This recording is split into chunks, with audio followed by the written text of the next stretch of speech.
जय हिंद। खुद को जितना हो सके उतना शांत रखिए। जितना ज़्यादा आप शांत रहोगे उतना ज़्यादा आप किसी चीज़ के बारे में सोच पाओगे। तो चलिए स्टार्ट करते हैं। आज ज्योग्राफी है सेकंड क्लास से आज, क्योंकि इससे पहले हमने फर्स्ट क्लास को लेकर के आ गया था और हम कैसे बताते हैं आपको पता ही होगा। देखिएगा, पहला क्वेश्चन के बाद बोला क्या गया है कि खगोलीय एकक क्या है, यानी खगोलीय दूरी के बारे में पूछा गया, जिसको आप अंग्रेजी में एस्ट्रोनॉमिकल यूनिट की आप बात बोलते ना है, तो ये पूछा गया। तो खगोलीय दूरी होता क्या है? देखिए, वह सूर्य की दूरी, सूर्य और पृथ्वी के बीच की जो दूरी होती ना है, उसी को हम लोग क्या बोलते हैं? खगोलीय दूरी बोलते हैं, जिसको एस्ट्रोनॉमिकल यूनिट के नाम से जाना जाता है अंग्रेजी में। तो यही पूछा गया है कि एक एस्ट्रोनॉमिकल यूनिट बराबर कितना होता है। तो ये भी एग्जाम में पूछा जाता है। तो 1.495 गुने 10 के पावर 11 मीटर। इसको अगर बोले तो हिंदी अगर मतलब कि हम अपने भाषा में, यानी भारतीय जो होता है करोड़ वाला, यानी कितना? तो 15 करोड़ किलोमीटर ये लगभग ये आता है। ठीक है, तो इसका आंसर क्या हो जाएगा? तो खगोलीय दूरी, यहाँ तो दूरी नहीं पूछा था, किसके किसके बीच के? पृथ्वी और सूर्य के मध्य की दूरी, यस। पृथ्वी और सूर्य के मध्य की दूरी, यस। ऑप्शन नंबर 1 हो जाएगा। देखिएगा, पृथ्वी चंद्रमा भी दिया हुआ है, चंद्रमा नहीं होगा, ये मंदाकिनी ये सब नहीं होगा, ये ब्रह्मांड क्या हो सकता है, समझ गए? तो इसका आंसर हो जाएगा ऑप्शन नंबर 1 हो जाएगा। ठीक है, चलिए अगर आगे क्वेश्चन क्या बोला गया है कि पृथ्वी के केंद्र पर अत्यधिक तापमान के बावजूद भी आंतरिक कोर पिघली हुई अवस्था में नहीं है, क्यों? इस चीज को जानते हैं हम, अच्छे तरीके से समझाते हैं। पहले थोड़ा सा हम क्या आपको इसको मिटा देते हैं। पहले सबसे पहले आपको पृथ्वी की जो इंटरनल स्ट्रक्चर है उसके बारे में आपको जानना पड़ेगा। देखिएगा, जैसे मैं, ये मेरा पृथ्वी का एक टुकड़ा हमने लिया, जैसे में सेब काटते हैं ना, उस तरीके से हमने एक पृथ्वी का एक टुकड़ा लिया। ठीक है, ठीक है। तो ये ऊपर वाला जो हिस्सा है, फिर उसके बाद में ये है और ये है, इसका हम नाम अभी हम बताते हैं, सब हम अभी बताते हैं। ठीक है, देखिएगा, बात करते हैं ऊपर वाले भाग को क्या बोला जाता है। तो ऊपर वाले भाग को बोला जाता है क्रस्ट।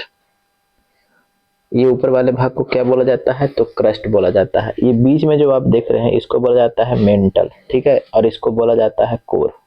इसको क्या बोला जाता है? कोर बोला जाता है। ठीक है, अब जब बात यहाँ तक जान ही गए हैं तो एक बात और जान लीजिए कि ये वाला जो क्षेत्र आप जो देख रहे हैं क्रस्ट, ये क्रस्ट क्या होता है? तो बेसाल्ट चट्टान ये होता है, ठोस बेसाल्ट चट्टान होता है। ये कैसा होता है? तो वो एक ठोस होता है। ये मेंटल जो आप देख रहे हैं, मैग्मा वगैरह सब इसी में रहता है। और ये क्या होता है? ये द्रव रहता है। ठीक है, ये क्या होता है? द्रव होता है। ठीक है, और ये कोर का 2 हिस्सा होता है। ठीक है, कोर का ये वाले जो हिस्सा है इसको बोलते हैं आउटर कोर, और ये वाला जो हिस्सा आप नीचे वाला जो देख रहे हैं इसे बोलते हैं इनर कोर। इसे क्या बोलते हैं? तो इनर कोर। ठीक है, अब इसकी टेम्परेचर के बारे में थोड़ा सा बहुत जान लेते हैं। ठीक है, टेम्परेचर क्या होता है जो देख लेते हैं। तो देखिएगा, टेम्परेचर की अगर हम बात कर देते हैं, किसकी? ये मेंटल की अगर बात कर देते हैं, तो इसका टेम्परेचर लगभग लगभग की हम बात कर देते हैं तो टेम्परेचर कितना होता है? तो 1500 डिग्री सेल्सियस से लेकर के कितना तक? तो 3000 डिग्री सेल्सियस तक इसका टेम्परेचर रहता है। ठीक है, और ये द्रव अवस्था में रहता है। तो जो ज्वालामुखी जो आता ना है, इसी से मैग्मा वगैरह बाहर क्या होते हैं? निकलते हैं। इसी से मैग्मा वगैरह क्या होते हैं? बाहर निकलते हैं। इसको फाड़ करके ऐसे बाहर निकल जाते हैं। और ऊपर ऊपर में ही क्या होता है? जैसे मैग्मा अब जम गया, तब जम गया तो अब ये क्या हो गया? तो जम गया तो अब यही जब चट्टान का रूप ले लेता है, तो इससे क्या बोला जाता है? तो इससे बोला जाता है आग्नेय चट्टान। समझ में आ गया? आग्नेय चट्टान इसे बोला जाता है। तो अभी हम समझाएंगे पूरी तरीके से इसे क्या बोला जाता है? आग्नेय चट्टान। खैर, इसको अभी रहने देते हैं। अब हमें देखते हैं ये आउटर कोर, अभी से मिटा देते हैं आग्नेय चट्टान जो हम बताएं, क्योंकि इससे टॉपिक में नहीं है, बट इतना तक आपको ध्यान रखना पड़ेगा। ठीक है, ताकि आपको कोई भी चीज को रटना ना पड़े, समझ समझ समझ करके आगे बढ़ते रहिएगा। वरना रटने वाले तो देख ही रहे, दिल्ली, ढाका, मुंबई, पंजाब, देहरादून सगरों पढ़ ही रहे हैं। ठीक है, चलिए अब हमने क्या देखा कि ये ठोस अवस्था में रहता है, ये द्रव अवस्था में रहता है, और ये जो आप देख रहे हैं आउटर कोर की बात कर देते हैं। तो यहाँ पे टेम्परेचर की अगर हम बात कर देते हैं तो यहाँ पे टेम्परेचर कितना होता है? तो यहाँ पे टेम्परेचर जो होता है ये 3000 डिग्री सेल्सियस से लेकर के कहाँ तक? तो क्या कि 4000 डिग्री सेल्सियस तक में यहाँ टेम्परेचर होता है। तो ये कौन सी अवस्था में होता है भाई साहब? तो ये भी द्रव अवस्था में ही होता है। ठीक है, और ये जो इनर कोर जो देख रहे हैं, तो इनर कोर का टेम्परेचर कितना होता है? तो यहाँ पे टेम्परेचर की अगर हम बात कर देते हैं तो यहाँ पे टेम्परेचर लगभग लगभग 5000 डिग्री सेल्सियस से लेकर के कितना तक? तो 6000 डिग्री सेल्सियस तक होता है। ठीक है, अच्छा, लेकिन ये कैसे होते हैं? तो ठोस अवस्था में होते हैं। कैसे होते हैं ये? तो एक ये ठोस अवस्था में होते हैं। ये क्या होते हैं? ठोस। अब आपके दिमाग में एक चीज घूमेगा कि वेट वेट वेट वेट, ये डिग्री देख रहे हैं टेम्परेचर कितना हाई है। ये टेम्परेचर इतना ज्यादा है कि किसी भी चीज को वो गला देगा। आपके दिमाग में तो उठना भी चाहिए। अब क्वेश्चन तो बिल्कुल लाजमी है, एकदम बिल्कुल लाजमी है, क्योंकि आप यहाँ पे देख रहे हैं कि टेम्परेचर जितना ज्यादा हम, जैसे में अभी हम दिखाते हैं आपको, देखिएगा यहाँ पे हमने देखा कि टेम्परेचर ज्यादा हुआ, सब लिक्विड में हो गया। यहाँ पे टेम्परेचर 3000 से 4000 के बीच में है, लिक्विड में है, एकदम सही सही चल रहा था। लेकिन ये इनर कोर में आते के साथ में ही ये ठोस अवस्था में कहा, जबकि टेम्परेचर तो और ज्यादा है। तो ये कैसे हो रहा है भाई? ये तो समझ में नहीं आ रहा है। तो अभी बस यही चीज को समझना है, ठीक है। समझना क्या है उस चीज को हम समझाते हैं। देखिएगा, अब जानते होंगे कि दाब बढ़ने से, जैसे में दाब हम बढ़ाते हैं, दाब बढ़ने से क्या होता है?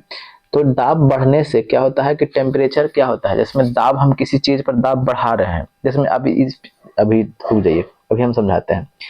अब देखिएगा, कई सारे परत बने हुए हैं। एक पहला परत ये है, फिर ये है, और फिर ये है। अब मान लें कि यहाँ पे जो अगर दाब है किसी चीज का, तो यहाँ पे दाब जो पड़ रहा है, अगर मान लें कि आप यहाँ पे खड़ी रहते हैं ए बिंदु पर, अब बी बिंदु पर खड़ी रहते हैं और सी बिंदु पर खड़ी रहते हैं, तो सबसे ज्यादा दाब आपको कहाँ लगेगा? तो कहिए सबसे ज्यादा दाब जो पड़ रहा है ये ए पर पड़ रहा है। सबसे ज्यादा दाब यहाँ पे पड़ रहा है तो ए पर पड़ रहा है। और सबसे ज्यादा दाब जब पड़ रहा है, ठीक है, तो सबसे ज्यादा, जितना ज्यादा दाब बढ़ता है, ठीक है, जब जितना ज्यादा दाब बढ़ता है तो वो उस चीज को क्या करने की अवस्था में लेके चला आता है? तो कहिए कि उस चीज को वो ठोस अवस्था में बदलने की कोशिश करता है, ठीक है। और यहाँ पे जो है, यहाँ पे ये टेम्परेचर भी बहुत ज्यादा हाई है।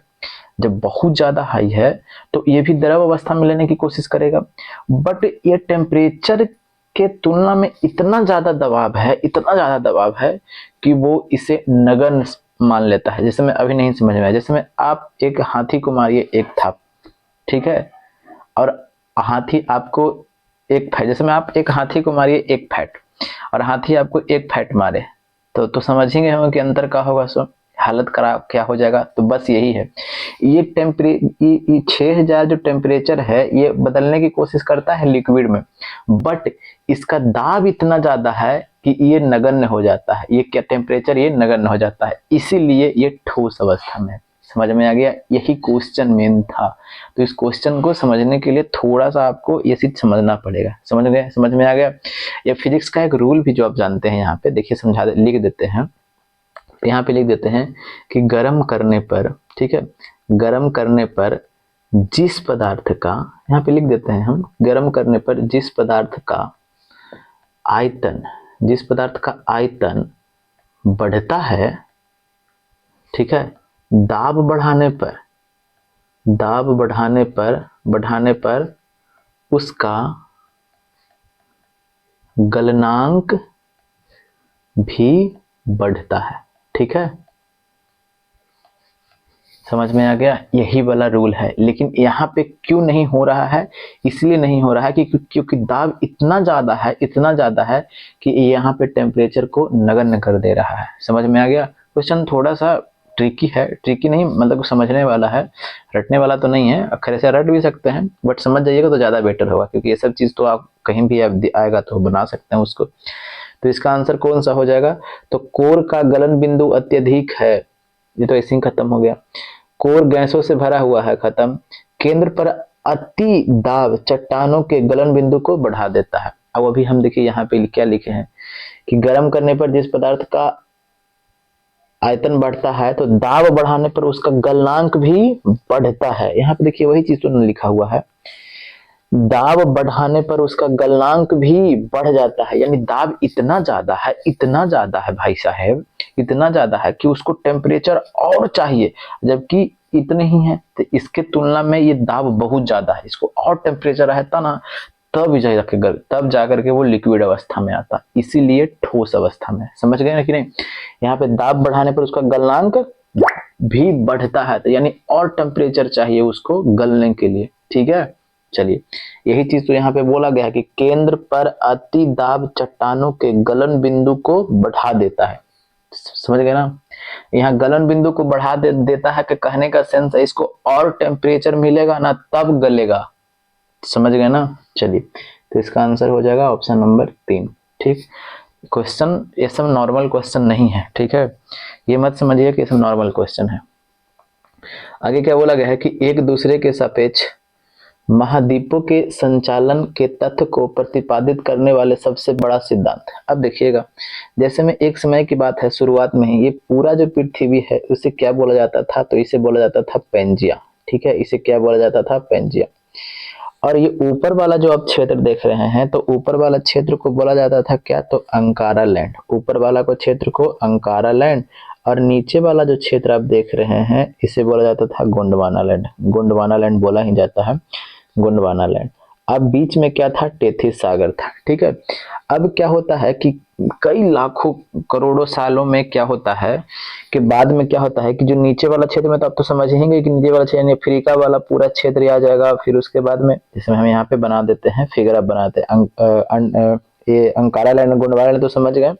देखिएगा, ये अगर हम बना देते हैं, ये अफ्रीका का हमने क्या थोड़ा रफ मैप ले लिया।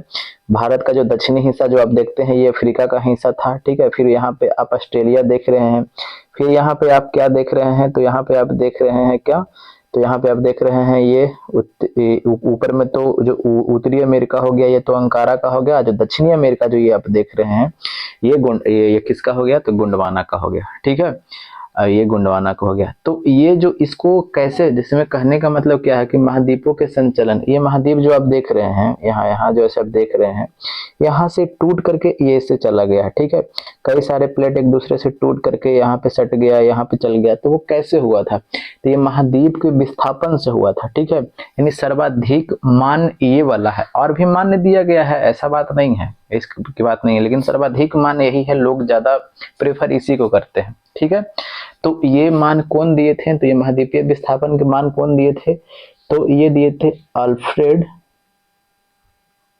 वेगनर। ठीक है, तो ये कभी कभी एग्जाम में ये भी पूछ दिया जाता है। तो इसका आंसर कौन सा हो जाएगा, महाद्वीपीय विस्थापन सिद्धांत, ऑप्शन नंबर 3 हो जाएगा। ठीक है, चलिए आगे क्या बोला गया है कि विश्व की सबसे गहरी समुद्री गर्त कौन सी है। देखिएगा, विश्व की सबसे गहरी की बात कर देते हैं, तो गहरी कौन है, तो मेरियाना। यहाँ पे कौन लिख देते हैं, कौन है, तो मेरियाना गर्त जो है सबसे गहरा है। ये कितना है, तो 11,000, ये लगभग 22 मीटर के आसपास में, तो लगभग 11 किलोमीटर के आसपास में ये क्या है, गहरा है। तो ये कौन से महासागर में पड़ता है, तो कहिए कि ये प्रशांत महासागर में पड़ता है, महासागर में पड़ता है। कभी कभी ये भी तो पूछ दिया जाता है। फिर उसके बाद में पूछ देगा कि टोंगा गर्त कहाँ पड़ता है, तो टोंगा गर्त की अगर बात कर देते हैं तो ये भी कहाँ पड़ता है, तो प्रशांत महासागर में। एक आप जानते होंगे कि सुंडा एक गर्त पूछा जाता है, तो सुंडा गर्त की अगर हम बात कर देते हैं तो सुंडा गर्त कहाँ पड़ता है, तो कहे कि ये हिंद महासागर में, हिंद महासागर में ये पड़ता है। इस तरीके से पूछा जाता है। और ये जो मेरियाना जो आप गर्त देख रहे हैं, मेरियाना गर्त को ही हम लोग क्या बोलते हैं, एक और नाम है उसका, नाम है चैलेंजर गर्त। ठीक है, चैलेंजर गर्त के नाम से जाना जाता है। तो इसका आंसर हो जाएगा ऑप्शन नंबर 2। कौन से महासागर में, तो ये प्रशांत महासागर में। कितना मीटर गहरा है, तो 11,020 मीटर या 22 मीटर, कोई दिक्कत नहीं है, लगभग 11 किलोमीटर ये गहरा है। समझ जाइए कि कितनी, यानी माउंट एवरेस्ट भी उसमें डूब जाएगा, इतना ज्यादा गहरा है। चलिए अब देखिएगा, ये संगमरमर क्या होता है, ये पूछा गया है। संगमरमर जो है, संगमरमर एक तरह से क्या है, तो चट्टान है। कौन से चट्टान है वो अभी हम समझाते हैं, यहाँ पे टिक लगा कर हम नहीं बढ़ने वाले हैं। देखिएगा, अगर हम बात कर देते हैं चट्टान की, तो चट्टान कितने तरह के होते हैं, तो भैया 3 तरह के होते हैं। यहाँ पे हम सब बताते हैं आपको, ऐसा नहीं कि हम नॉर्मल बता करके अब आगे बढ़ जाएंगे। पहले की बात कर देते हैं, तो आग्नेय चट्टान, आग्नेय चट्टान। ठीक है, दूसरा की अगर हम बात कर देते हैं, तो अवसादी चट्टान, अवसादी चट्टान। और तीसरा की बात कर देते हैं, तो रूपांतरित चट्टान या कायांतरित चट्टान। ठीक है, कायांतरित चट्टान। अंग्रेजी में इसे क्या बोलते हैं, तो इग्नेशियस रॉक। और इसकी अगर बात कर देते हैं, तो इसे क्या बोलते हैं, सेडिमेंट्री रॉक, सेडिमेंट्री रॉक। और इसको क्या बोलते हैं, मेटामॉर्फिक रॉक।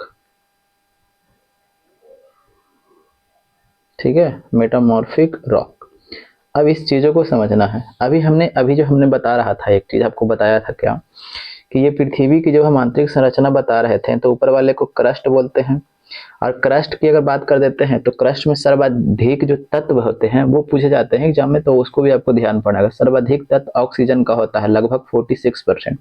फिर उसके बाद में किसका होता है तो कहे कि सिलिका का होता है, तो सिलिका का कितना परसेंट, तो 27% होता है, ठीक है, ये क्रस्ट में।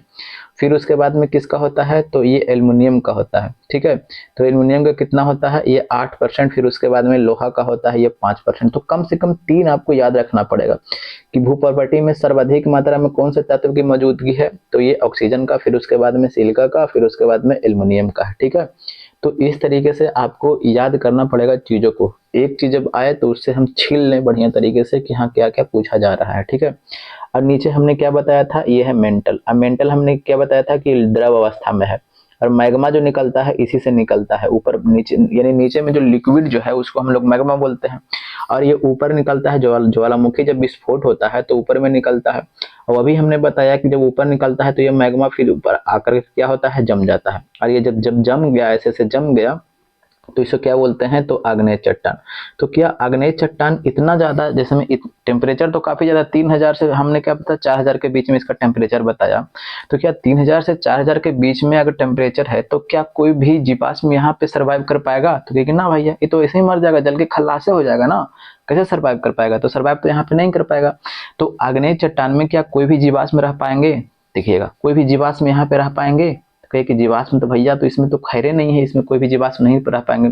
लेकिन जो लौह खनिज जो है, जैसे में अब इसमें लोहा हो गया, सोना चांदी, इसमें जो इसम के जो तत्व हैं, ठीक है, ये सब तो भरपूर मात्रा में रहेंगे, ठीक है।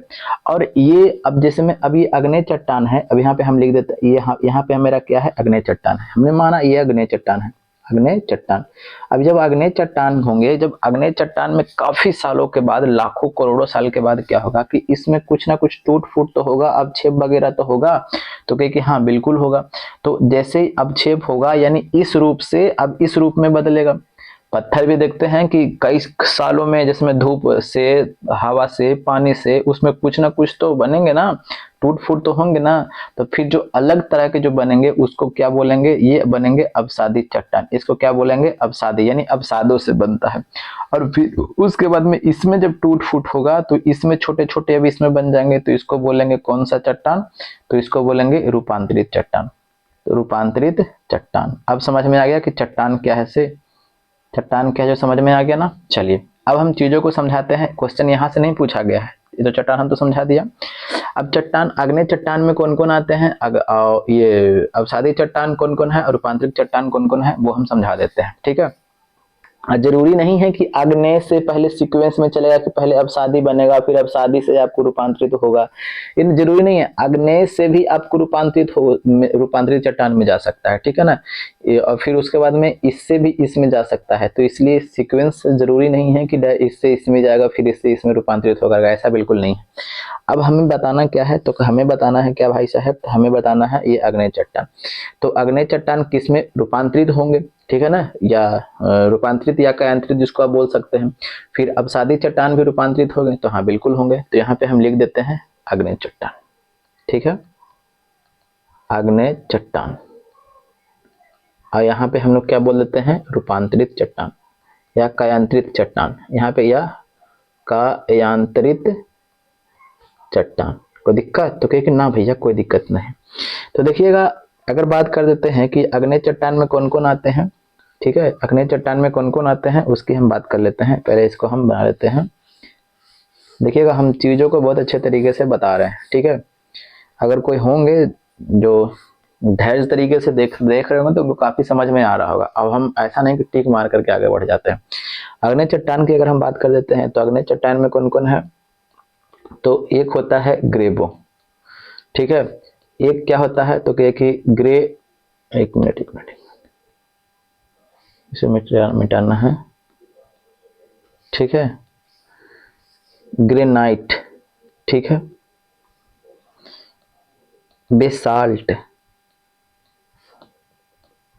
बिटुमिनस कोयला,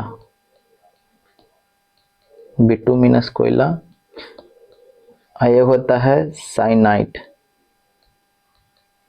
तो देखिएगा ये क्या है, आग्नेय चट्टान है। हम इसका एक ट्रिक क्या होता है, हम भी किस तरीके से याद करते हैं, लिख देते हैं यहाँ पे ग्रे ग्रे, ठीक है, baby sign, grey grey baby sign, ये क्या है, तो ये आग्नेय चट्टान है, ठीक है, ग्रे ग्रे बेबी साइन। जो उसी तरीके से तो आग्नेय चट्टान जब टूट फूट करके यानी कयांतरित चट्टान में बदलते हैं तो वो क्या क्या कहलाते हैं, ये भी तो यही यही ना है, तो ये कहलाता है सरपेंटाइन।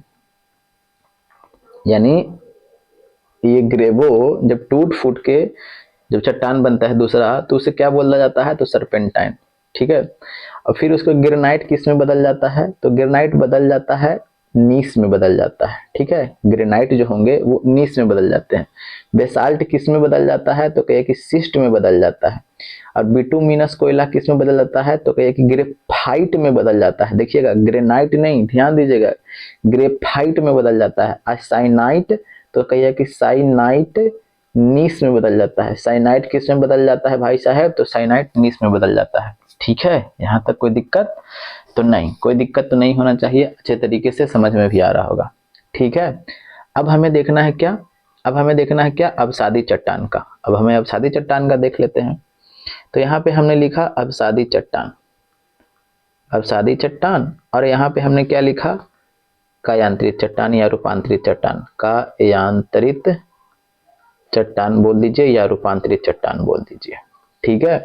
तो अब देखिएगा इसको हम बनाते हैं, इसमें कौन कौन से हैं जो देख लेते हैं, ठीक है। चलिए इसको हमने कैसे याद किया है, तो देखिएगा इसको हमने याद किया है क्या, कि सपिंड, सपिंड, सपिंड, फिर उसके बाद में क्या, तो सपिंड के बाद में क्या है, तो कहिए कि बलुआ पत्थर, लिख देते हैं यहाँ पे सब सेल चुन लिया, ठीक है। ये काफी चर्चित है, ऐसा नहीं कि हम खुद ने बनाया है, काफी चर्चित है। सब सेल यानी स से क्या हो गया, सपिंड, अब ब से क्या हो गया, तो यहाँ पे बलुआ पत्थर, बलुआ पत्थर, ठीक है। और ये सेल से सेल, और चू से चूना, पत्थर, पत्थर, और लिया से लिग्नाइट कोयला, लिग्नाइट कोयला, ठीक है। ये सभी के सभी क्या है, तो ये सभी के सभी अवसादी चट्टान किस में बदलते हैं, यानी रूपांतरित होते हैं, क्यांतरित किस में होते हैं, तो यही पूछा गया है। तो किस में होंगे भाई साहब, तो ये देखिए किस में होते हैं। सो अब हम बताते हैं, इसका कलर पहले चेंज, ठीक है। ये किस में होते हैं, क्यांतरित सपिंड के सपिंड सिस्ट में होते हैं, ठीक है। सपिंड जो क्यांतरित होकर के किस में होते हैं, तो सपिंड सिस्ट में हो जाते हैं, ठीक है। बात करते हैं बलुआ पत्थर। तो बलुआ पत्थर किस में होता है, तो बलुआ पत्थर क्वार्टजाइट में हो जाता है, किस में, तो कहेगी क्वार्टजाइट में हो जाता है। सेल को किस में, तो कहेगी सेल स्लेट में हो जाता है, ठीक है। बात करते हैं चूना पत्थर। तो चूना पत्थर किस में, तो संगमरमर में, ठीक है। और ये लिग्नाइट कोयला तो एंथ्रासाइट कोयला में, एंथ्रासाइट कोयला। अब देखिएगा हमने क्या बताया, पूछा क्या था भाई साहब, अच्छा एक ठो और बच गया, रूपांतरित चट्टान। तो रूपांतरित चट्टान भी इधर लिख लेते हैं, ठीक है।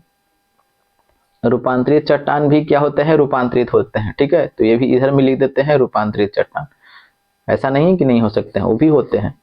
तो देखिएगा एक स्लेट है, ठीक है, इस स्लेट किसमें, तो कहिए कि फाइलाइट में, और फाइलाइट सिस्ट में बदल जाते हैं, ठीक है। तो आपको ये ध्यान रखना पड़ेगा, इसको ध्यान में नहीं भी रखते हैं तो कोई दिक्कत नहीं, बट हमने क्या किया यहाँ पे लिख दिया। अब देखिएगा हमें पूछा गया था तो संगमरमर क्या है, तो अभी हमने देखा यहाँ पे संगमरमर दिखाई कहीं पड़ रहा है, अभी हमने लिखा है जो संगमरमर क्या है, तो यहाँ पे देखिएगा संगमरमर दिखाई पड़ रहा है, क्या है, तो कयांतरित चट्टान है। तो किसका, तो चूना पत्थर का, यानी चूना पत्थर जब बदलता है तो किस में बदलता है, तो संगमरमर में बदलता है। चूना पत्थर क्या है, तो अवसादी चट्टान है। तो वहां पे समझ में आ गया, यही चीज पूछा था कि संगमरमर क्या है, तो संगमरमर क्या है, तो कहाँ पे गया जी, कयांतरित चट्टान, तो ये हो जाएगा कयांतरित चट्टान। देखें किस तरीके से आपको क्वेश्चन पूछा जाता है। तो आज तो ये संगमरमर पूछा, कल स्लेट पूछ देगा, क्वार्टजाइट पूछ देगा, सपिंड सिस्ट पूछ देगा, कुछ भी पूछ देगा, एंथ्रासाइट कोयला पूछ देगा, तब क्या कीजिएगा। तो इसीलिए हमने इस चीजों को पूरा रख के यहाँ पे रख दिया। अब इसको आप एक बार स्क्रीनशॉट लीजिए ताकि आप बढ़िया तरीके से समझ पाइएगा, ठीक है। चलिए आगे क्या बोला गया है, अगला क्वेश्चन कि पृथ्वी का निकटतम ग्रह कौन सा है। पृथ्वी का निकटतम ग्रह। तो देखिएगा ये तो काफी आसान सा क्वेश्चन है, इसमें क्या हम बताएं।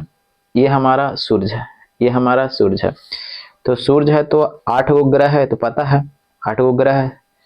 तो देखिएगा ये हो गया, ये हो गया, ये हो गया, ये हो गया, ये हो गया, ये हो गया, ये हो गया, ये हो गया। क्या 1 2 3 4 5 6 7 8, बस कीजिए। अब चलिए लिखते हैं। पहला पे स्थान पे क्या है, तो क्या कि बुध है, फिर उसके बाद में शुक्र है, फिर पृथ्वी है, फिर मंगल है, फिर बृहस्पति है, फिर उसके बाद में शनि है, फिर उसके बाद में अरुण है, और फिर उसके बाद में वरुण है। कोई दिक्कत? हमें पूछा क्या है, अगर देखिएगा क्वेश्चन बढ़िया से पढ़ना है। पूछा क्या गया है कि पृथ्वी का सबसे निकटतम, तो पृथ्वी का सबसे निकटतम है जो क्या है, तो क्या है कि शुक्र है। ठीक है, ठीक है, यहाँ पे भलुक नहीं दिखाई दे पड़े, लेकिन पृथ्वी का सबसे निकट में क्या है, ये शुक्र है। लेकिन कई बच्चे कंफ्यूज ये ना कर देते हैं कि पृथ्वी ना देखते हैं, सूर्य देखते हैं, अब बुध मार करके आगे बढ़ जाते हैं। तो ध्यान दीजिएगा, पृथ्वी का निकटतम ग्रह पूछा है। ठीक है, पृथ्वी का निकटतम तो क्या हो जाएगा, तो शुक्र हो जाएगा। शुक्र को क्या बोला जाता है, तो इसे भोर का तारा, भोर या सांझ का तारा बोला जाता है। ठीक है, भोर का तारा या इसे सांझ का तारा बोला जाता है। ठीक है, ये सर्वाधिक गर्म ग्रह है। ये सर्वाधिक क्या है, तो सर्वाधिक ये भैया गर्म ग्रह है, इतना भी आपको पता होना चाहिए। सर्वाधिक गर्म ग्रह है। क्या इसका कोई उपग्रह है, तो देखिएगा बुध और शुक्र का कोई उपग्रह नहीं है। क्या उसका उपग्रह है, तो उपग्रह इसका नहीं है।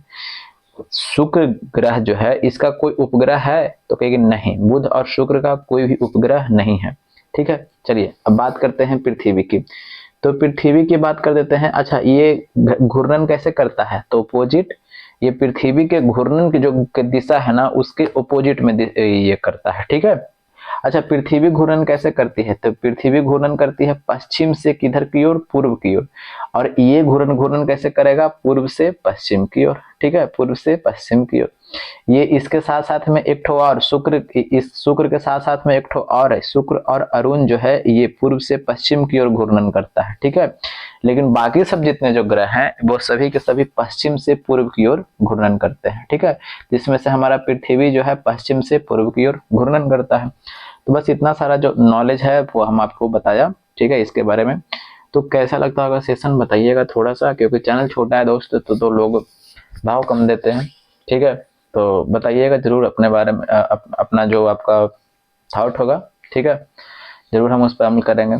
तो बस पढ़िए, और क्या हम बता सकते हैं। आपको पढ़ने में मन नहीं लगता है तो उनके लिए पढ़िए जिनको आप चाहते हैं। ठीक है, तो जिनके साथ आप जिंदगी भर रहना चाहते हैं, तो बस उनके लिए पढ़िए। तो अगले वीडियो में मिलते हैं। जय हिंद, जय भारत, वंदे मातरम, इनकलाब जिंदाबाद।